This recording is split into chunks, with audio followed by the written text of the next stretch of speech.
To what, Sammy? I'm back. Part 6 of the trap with the one, the only. King Rix is back from the Philippines. We've been talking the last 5 parts about Tim's adventure or misadventure in the Philippines, and he's been back now for 4 months in Seoul, back in Itaewon, and he's here to tell his story. So where we left off last part, and I want to thank everybody who has been watching, who's been commenting, who's been liking, and if you haven't subscribed, please subscribe. If you don't want to subscribe, just click the like button just once, and that'll help get the video out and help me increase my views. I really appreciate everybody who's doing that. Anyway, last we left off, Tim has basically sold his life off in Korea, given everything away, packed everything up, put everything out, and the cat's going in your room, which you don't like.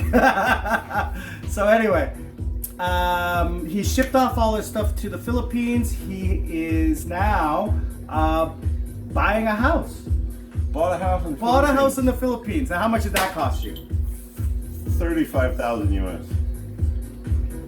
Pretty cheap. Pretty cheap. 2-story, 3-bedroom. And this is in Subic Bay area. Subic Bay, yeah. Subic Bay area. So, you and Steffi have legally gotten married? No. No. But you've given her a ring? Yeah. Okay. And you've bought her a few things, nice things? Yeah, here and there. Here and there. And then we'll take a step back. Before I went there, we're here in the Korea. Yeah, we were here in Korea. It was in May. It was lots of monsoon shit going on down in the Philippines. They're That's right. Complaining about, oh, the house keeps flooding and all this. So this is the house you bought? No, this is an apartment they were renting. Yeah. Okay. All right. So her and the family. Yeah, her and which is common. You know, her and her half brother and her sister and their sister's boyfriend or husband or whatever he is. And they all live in this house together. And and it's flooding all the time. So I told her to look for a different place that's not flooding, that doesn't flood. Yeah. They find a place, literally 5,000 pesos, $100 a month, really cheap. Okay, no problem. So that's for the family, not your house. Right. Okay, so separate house. Because this was before I got there, so all of them were moving in together. Okay. Including her. So her and all of them moving in together, they need first month's, last month's, and deposit, which is all the same amount. So $300 to move in. Well, big deal. Not that's chump change. So here you go. Send her $300. They're all excited. They move in. Everything's happy. Then when I get there, hey, let's I have this house that her former fiance bought her. She had taken a loan out on it. And the reason he's the former fiance was because they had gone on a trip. They were supposed to be getting married. They were in Thailand. He got sick. He wasn't feeling good. I talked about that. Yeah. They went back to... He went back to Australia. They end up back in the Philippines. The Philippine doctor just can't do much for him. He goes back to Australia. He kicks the bucket. Yeah. But they weren't married yet, so she gets nothing. Yeah. So she took everything she had from him, the ring, the earrings, the jewelry, the car, the everything. She has sold off everything completely. The last thing she has left is this house. And she's taken out a loan against the house. So in order to get the house back, it's around just under 40,000 US. And I happen to have that kind of money laying around at the moment and decide, well, hey, I'm gonna have a future with this girl. Why not? Yeah. So I'll pay it off. Yeah. Stupid mistake. At the time, it wasn't a stupid mistake. It was a good investment. Yeah. It was a good investment. So it wasn't a stupid mistake.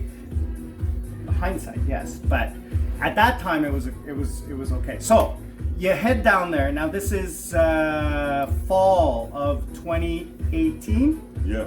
Fall of 2018. You head down there and you start your life. So you move in, you start your life, and you get a job. Well, actually, I get down there and I'm an avid diver, so I just want to go diving all the time. So, and because I live there, I dive with the same dive shop and the same company. pretty much I just go dive as much as I want throughout the month, and then at the end of the month they give me a bill and say, this is how much you owe us for the month. So I try to keep my diving to around 2 days a week so it doesn't cost me too much money. And then I start adding it up, and I'm spending around $800 a month diving. So then I decide, well, instead of spending $800 a month to go diving, the smart choice here would be pay to take the Dive Masters course, which is a minimum of 1 month long and costs around $1,200. But I've seen a lot of people there tell me like, oh, I've dragged it out for 3 years. So that means you pay $1,200 and you go diving almost every day for 3 years. Well, sounds like a pretty good thing to me. I think I'll do that. So that's what I do. I pay up half up front, and then I just make payments on that. And now I'm diving every day, learning how to become a professional dive instructor. Dive master. Working my way in the professional realm. So now it's every day, get up and go to work. It's not really work, but it's your hobby. Yeah, it's free work. I pay to go to work, right? Yeah. And she's saying, "Oh, I need more money. I need more money." And I'm saying, "Dude, I'm falling within the agreement. The agreement was $800 a month. Her agreement, my agreement. We both miscommunicated. Big miscommunication there. She was thinking $800 a month that I give to her just for her. Yeah, and I was plus. And I was thinking $800 a month is what my budget is to live on for the entire month. Yeah. So that includes giving her a little bit of money for her and whatever. I didn't realize I was now the breadwinner. Yeah, the financial ATM machine, the bank of Tim for the entire family. Actually, I did know this prior to going down there. I had heard all about it. But no, that's what I said. I said in this, captivated by the girls. For one, she's beautiful. She's young, and I was getting attention that I wasn't normally getting when I was anywhere else throughout Asia. And here, even here in Korea. I said this before. It's not like you're new to Southeast Asia, to Thailand, to Philippines, to Cambodia. You know what these ladies are like. No, sorry. I don't want to say all of them, but the traps that happen. I mean, if you just have to go onto YouTube and see how many horror stories there are of guys who get caught up with women who are, for sake of another word, saying not totally honest. We were just watching another guy's YouTube channel, the Thai witch, and this woman. Oh my God! What we're hearing, what this story. I'll put a link down and you can watch that video. It's crazy, 14, 15 parts. Yeah. That woman tore this guy apart. But I mean, you knew that this was happening, but of course, you thought that she was gonna do it differently. And you were going about it the smart way. You were telling her what was happening. She wasn't telling you. Right. So where did you see it start going wrong? So what started happening was, oh hey, there's a friend of mine. And I saw, the telltale signs right away because you're there how long? Like how many months? I was there maybe 3 months. And then this started happening. I'm a guy, and I've done this type of shit before. Yeah. I'm not the honest John guy.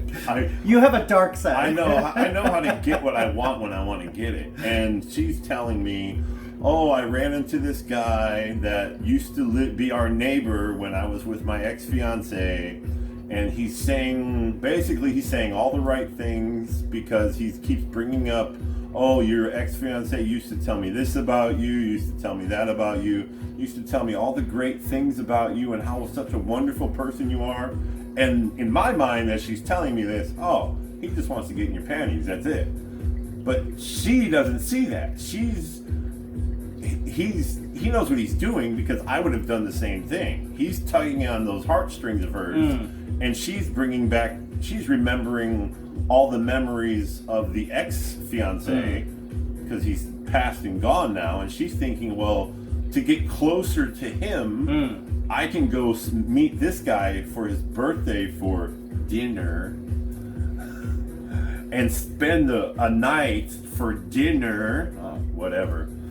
That night turns into 3 days, and next thing you know, it's like, well, she tells me, after a week or two, well, you told me that honesty is what you want. And I'm like, yeah, of course, just be honest. Well, I'm falling in love with this guy, and I want to be with this guy, but I want to be with you too. And I was just like, all right, well, how's this going to work? You're going to spend a week down there, and you're going to come back here for a week, or what's going to happen? What's going to go on? I said, because I've already moved all my stuff here. And around this same point is when all my stuff arrives from Korea that was shipped here. All my stuff arrives. I'm happy. I got 2 big, giant, huge boxes of stuff, clothes and all this stuff. And jewelry, your possessions. Oh no, you brought your I bring the jewelry on the airplane. Sorry, forgot about that. But the clothes and shoes and all kinds of stuff. And those of you that don't know, I mean, his nickname as well is King Gucci. You like the more affluent stuff. I've got lots of Gucci everything, clothes, and it turned out that some of my Gucci belts, and I'm a big guy, blazers, shoes went missing. You're what, like 6'8"? 6'10", so 208 centimeters tall. Yeah. I weigh just under 300 pounds, around 295 pounds. Broad shoulders. So My your clothes and your my foot size is a size 16 US or a 340 Korean. So 34 centimeters. So your clothes go missing, and Filipino people are traditionally short and tiny and small. Like this. What'd they do with it? I don't know. How are they going to wear it? Cut one shoe up and make 2 out of them? I don't know. But when I heard that, I was like,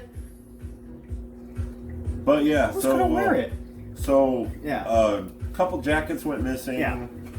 Like 3 belts, 2 pairs of shoes, lots of just stuff that, no sentimental value, just, it did cost money, but that's not a big deal. It's just that, what are you going to do with it? It's not going to fit any of you. But her one brother, he's a chubby guy, short guy. He probably sold it.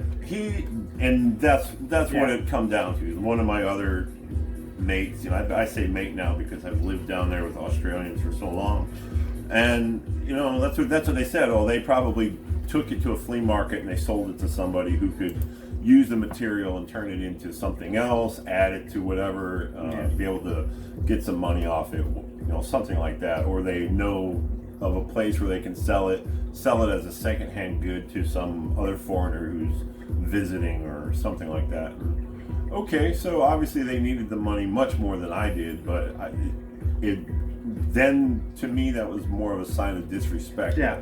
They don't respect me one bit. All they care about is getting money from me. And since I'm not going to give them cash to sit around and drink and smoke cigarettes all day, we'll just take all your shit. One of my most favorite stories was I had this knife set. Paid about $260 for these really good kitchen knives. Okay. And I come home from diving, which work, and the brother, her biological sister's live-in fiance, husband, whatever, is cutting boxes with the kitchen knife. And I ask him what he's doing. He's like, well, I'm cutting this box. I'm like, yeah, but knives are made for cutting food. Those knives specifically are for food, but they're so sharp. Well, and I want to keep them sharp, and I had to yell at him, and of course he gets angry and complains to the sister, and then of course by this time it went from me and her living there, and the sister and brother-in-law couldn't afford the $100 a month plus the $20 a month in electric, because electric's not too expensive there. They couldn't afford the, let's say, $150 a month to live in that rental place. So they had to move in with us and take the downstairs room and move in downstairs. And now they are pretty much occupying the downstairs, and I don't really like people living with me. You know, one person is enough. And 2 cats. I hate 2 cats. So, what? Now we're into like 4 months, 3-4 months now. Yeah, we're about 4 or 5 months. When did it go total tits up? Well, so the guy that she's falling in love with, she's visited on multiple occasions now, and basically the way it's out there. That's in Manila. Yeah, he lives. Okay. Well, he lives outside of Manila. He lives in a place called Batangas. Okay. So he lives down there. He's a few hours away from where you live. He's like a manager of a resort or something down there. So it's not close by. She has to. It takes her like almost all day to get from one place to the other or back. All right. So she goes down there. She tells me she's gonna go move in with him, and she's gonna live happily ever after. It's gonna be the greatest thing in the world. And he's saying, "All right, fine, do whatever you want to do." And yeah, stupid cat. So and I'm just like, "All right, well, fine, whatever." You know, I still got the house because I've basically paid for it, so whatever. But it's not in your name. But it's not in my name, and her sister and brother-in-law are still living there, which it just makes it uncomfortable. So even if I do get another girlfriend, I can't bring her home, and it just turns things into extremely awkward situations. It's not comfortable. It's completely uncomfortable. So I'm spending more time at work, and I'm working, you know, learning to become a dive professional all day, and then after work, probably 2 in the afternoon, which is about what time we finish, maybe 3:30, 4 at the very latest. And then it's drink and eat dinner and do that until 10, 11 o'clock at night, so I can come home and not have to deal with anybody, just go upstairs, sleep, turn around and do it all over again. Then next thing you know, it's he tells her, "Hey, you know, a friend of mine is visiting from Thailand. It's going to be a guy's weekend out. Pack your stuff up. I'm going to drop you off at the bus terminal, and we're going to go here, and we're going to go have fun, and you can go home and spend a couple days with your sister." And those couple days turns into like a week and a half, and he's not answering her call, not sending her text messages or anything like that. And then finally they get in contact, and he's like, "Yeah, I don't want nothing to do with you anymore. I'm done. I had my fun with you. That's all I really wanted. I told you I didn't really want a relationship. I'm not that kind of guy, not that kind of boyfriend type thing." And of course she's now sobbing and crying, and she's all upset. And I mean,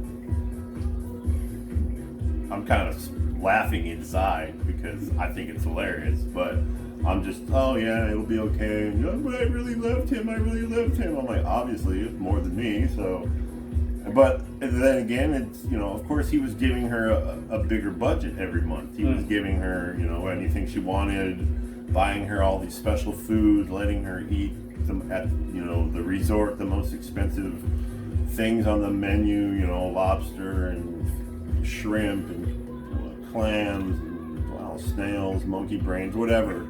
So all that kind of stuff. And as you know, she was getting used to this nice upscale lifestyle, sending her family money whenever they asked for it, and she was really liking that. And then basically she has to come back to me, which is actually good, but it's not what she wants, because she just wants more money.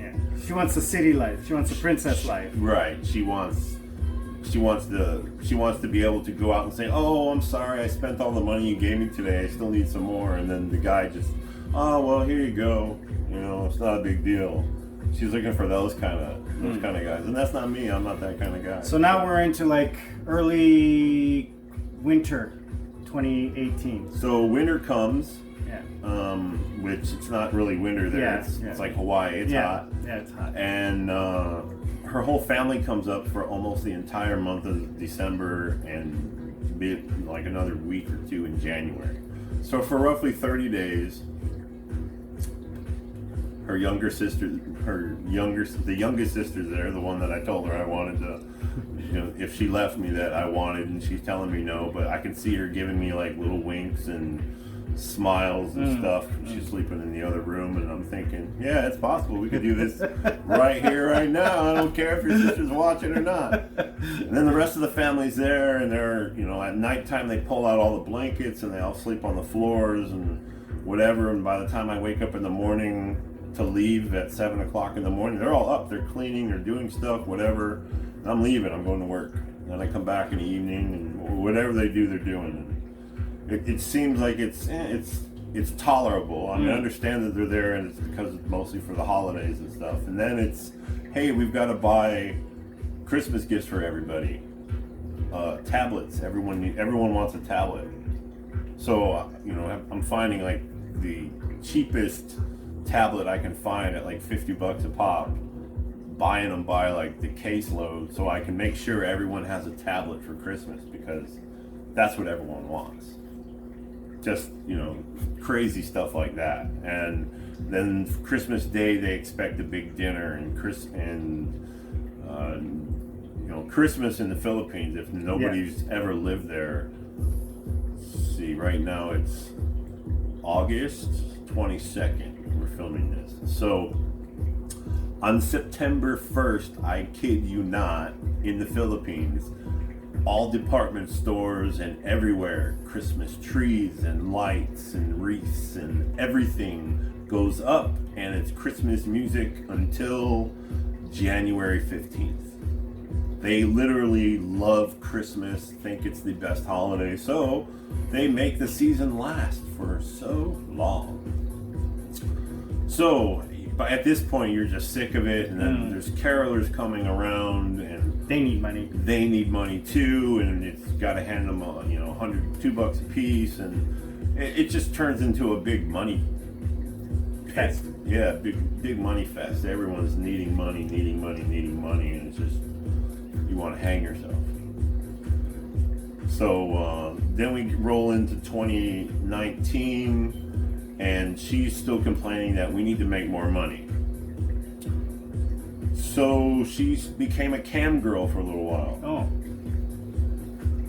I didn't know about this. Well, I don't know much about what happened in the end, because this is all new to me. So she says she wants to stay with me, but she knows that I can't give her that much money because I've already spent it on the house and all this other stuff. And you bought a motorcycle. Yeah, I bought a motorcycle. Yeah, I'm paying for the motorcycle. So you had bills. Yeah, I have bills, and I still have, a son that's at the time still in high school back in the United States. I pay child support and all this other stuff. So it's not like I can just, oh yeah, sure, whatever, and just, and I'm still paying my bill on my diving and all this other stuff. And so she decides she's going to be a cam girl while I'm at work, which, hey, it's fine. But then she starts getting serious with some of these guys on the camming, and they're like, "Oh, I'm going to be coming to the Philippines. Can I meet you?" Sure. And 25,000 pesos for 2 nights, and starts doing that kind of stuff. And then it just turns into, I told her you might as well just go back to working in a bar and doing that kind of stuff. And then it wasn't too much longer after that when she finally decided that she wanted to move to Manila to get away from everything, get away from me, get away from the house, the family, get away from, all her family lived in another province, roughly 23 hours away by bus. Oh, so in January then all of the family left except for the sister and the boyfriend. Except for the sister and the sister's boyfriend, brother, whatever. And then once she decided she was going to move, then there was more pressure on them mainly more pressure from me to get out of the house, because I wasn't having it. I was like, just grab the cat. All right, so then what happened? Fuck all this damn hair. He's just behind the door. You just put him walking everywhere. I have to edit that.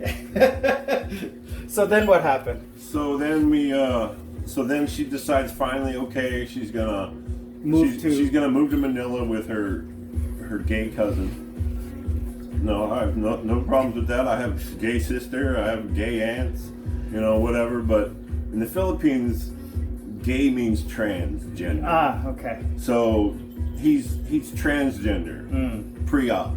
So looks like a girl but isn't. Has the kit and caboodle still. Has twigs and berries. Yeah. A tallywhacker. And so, you know, she, I call her she. Looks like a she. Yeah. She to me. All right. So she comes up and stays with us for a couple days, and then they're talking about, hey, we're gonna move to Manila. We're gonna get an apartment together. She's gonna go work at a dance club, and I'm gonna go work at, you know, I know a friend. So usually, if it's a girl, oh, my girlfriend. She's not gonna say my girlfriend. She's gonna say the girl I know is gonna help me get a job. And if it's a guy, it's my friend. Not my guy friend or not a boyfriend, it's just my friend. So that's the key, that's a good key thing to tune in on there when they're, oh, he's a friend of mine. Yeah, it means it's some dude. So some dude's gonna help her get a job at, you know, because he knows a couple of the owners of different bars down there. And that's what happens. She goes down there, and within the second night, you know, like the first, she's telling me all the crazy stuff she's doing and how much fun she's having, and you know, it's. So this is like February, March. Yeah, it's about March, April. March, April. Okay. How much fun she's having, and it's the best time of her life, and she's just enjoying it immensely. And I'm like, hey, great. So then she comes up one last time before she takes off to go down there permanently, and she tells, you know. We go out together to a bunch of the bars in Subic Bay area because she knows all the mama-sons or managers, whatever, that run all these bars. And she lets them all know, hey, we're not in this type of relationship, so he is free to do whatever he wants. So if I go in there and start talking to a girl, no girl has to worry about the repercussions that could happen because, oh, well, that guy is with this other girl, and they get jealous about certain things and stuff like that. So there's nothing that has to be worried about because, you know, we're done, it's over, and she's out there reassuring everybody that it's okay and it's fine and I can do whatever I want. I heard this part of the story. So then something surprising happens. Something interesting happens. So then, well, I don't know. No, because you ended up talking to someone. Oh yeah. And then she was drinking that night. Yeah. So that same night, she's like, oh, is there any girls here that you want to talk to? And I was like, well, yeah, those two girls are there. One's a waitress and one is a girl that works there at the bar. So they come over and we're drinking and I'm buying a few drinks and we're all having a good time and we're all talking. And she's telling them, hey, it's completely okay if he wants to talk to you guys, if he wants to date you or whatever. It's completely up to you. It's completely up to him. I don't mind. Everything's okay. Awesome. Then she goes to the bathroom and some other girl that I don't even know goes into the bathroom, but she knows from her previous work experience there. They start talking to each other. Then she comes back to the table, Steffi comes back to the table and becomes extremely rude and sour and mean-faced and yelling at the two girls saying, hey, I want you to know he's not rich. Don't think you can take advantage of him. He's not going to give you all the things in the world that you're hoping for. He's not going to do this. He's not going to do that. And she just went from like sweet little girl next door to raging bitch in the blink of an eye. And now these girls are scared. So a couple days later, when I do go there by myself and she's not around and I try to talk to the girls, they don't even want to talk to me because they're scared of her. And I said, well, okay, well, maybe we need to give it some time. And then I go back a month later and they both don't work there anymore. And I was like, whatever, you know, stuff happens. But back to Steffi, she's down in Manila. She's having the time of her life. And within 2-3 days, she's got a guy finds her, and he works for a big casino company. They run 2 casinos in the Philippines. They run one in Singapore, and they run another one in Macau. He's the vice president of security. So once a month he goes spends like 4 or 5 days in Macau. Another he'll he'll come back to the Philippines for about another week. And then he'll go off to Singapore for another 4 or 5 days. And then he'll come back to the Philippines for about another 7, 8, 10 days, whatever. And then the cycle keeps repeating itself. So, and now of course he has a maid, and he has he's well off. He's very, got a very cook, well off. and he's got a house and a driver and a car. Now, but you got to keep in mind that, yeah, all that's paid for by his company. His company's paying for his overseas housing. His company's paying for his driver and his car. His company pays for his cook. His company pays for his maid. The only thing he has to pay for is his own food that he buys and his entertainment. And he can get most of that for free if he goes to the casino where he works. So he's got tons of money to just blow on whatever he wants to do. Blow exactly, and other things. so he's having the time of his life, and she tells me she meets this guy. He doesn't want her working at the bar. He wants her to live with him and be with him 24/7 and all this other stuff. Even if he's out of the country, stay at his house. And I told her, I said, okay, well, if this guy is really who he says he is, and he's all about that, you need to tell him you need $1,200 a month, because I know you and I know what you say, and it's not what you say. If you tell him you need $1,200 a month and he agrees to it, then take that guy as quick as you can, try to get pregnant and get married. If you can't get married, at least get pregnant by the guy. This way because the guy has a kid with another woman that, same thing. At the time she was hot, but yeah. No. A few years later, oh, you're not hot anymore, I don't want you. But she still is in there, she's in pretty because she has a kid with the guy. So she's still getting a little bit of money every month to take care of herself and the daughter and all that stuff. So I told her, that's what you need to do. She still hasn't gotten pregnant, but I think their relationship currently is on the rocks. We were talking. Oh, so this is still going on now? Oh, still going on. Oh, so over a year. Yeah. All right. So then, April, May, June, you started talking to me at Christmas time about coming back. Yeah. And then Corona hit. So. And then you were stuck there. Well, so what happened with Corona? There in the Philippines, at first everyone was like, whatever, Corona, yeah, nobody was really tracking it. And then Korea was doing their thing here, and we were still working and doing everything down in the Philippines. By this time, I'm working as an instructor. February. And we've got people coming from Korea still, and Taiwan, and Chinese, and everybody. And I was thinking, it's just maybe a China-Asia Korea thing, and Taiwan thing. It's not gonna go as far as it did, and the next thing you know, out of nowhere, right around mid-March is when they start taking everything serious in the Philippines, and they lock everything down. And when they lock everything down in the Philippines, it was so bad, you can't even go outside your house to walk around the block for exercise. No swimming pool, no beach. Swimming pools were closed, beaches were closed. Your own private swimming pool. Private swimming pool in my backyard, closed, can't go in it. Can't go in your own swimming pool. Can't leave your front door. Can only leave if I have a pass from the mayor's office. Yeah.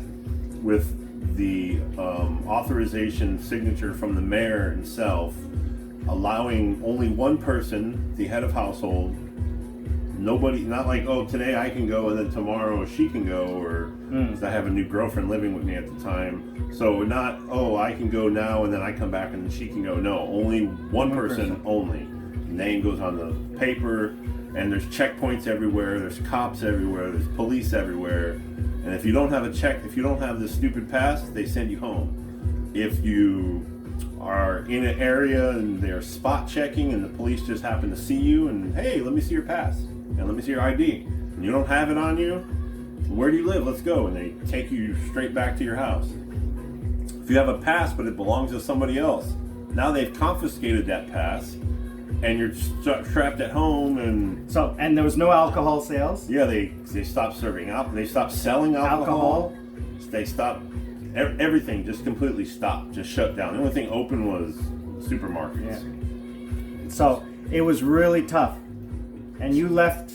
So I decided I'm not going to stay here and deal with this shit, and packed everything up In May. You come in May, and May. came back here to Korea in May. So. And it's right when it starts to get better down there, then it gets worse. So yeah, it's really bad down there right now. So you were talking to your friends down there just a couple of weeks ago. Nothing's open. Yeah, first they relaxed everything and they got everything to start opening up again, and then they had their second wave. 2 people get sick in this area and they freak out and everything gets shut down. But they have a lot of infections, and compared to Thailand. Well, the reason is because they don't have the adequate medical care and the adequate testing stuff available to be able to test people and treat people properly. So let's wrap it up. And the trap was, no matter how, like, you guys, seriously, just Google Thailand. Just Google YouTube Thailand relationships. I'll post a couple of links here down below that you can see.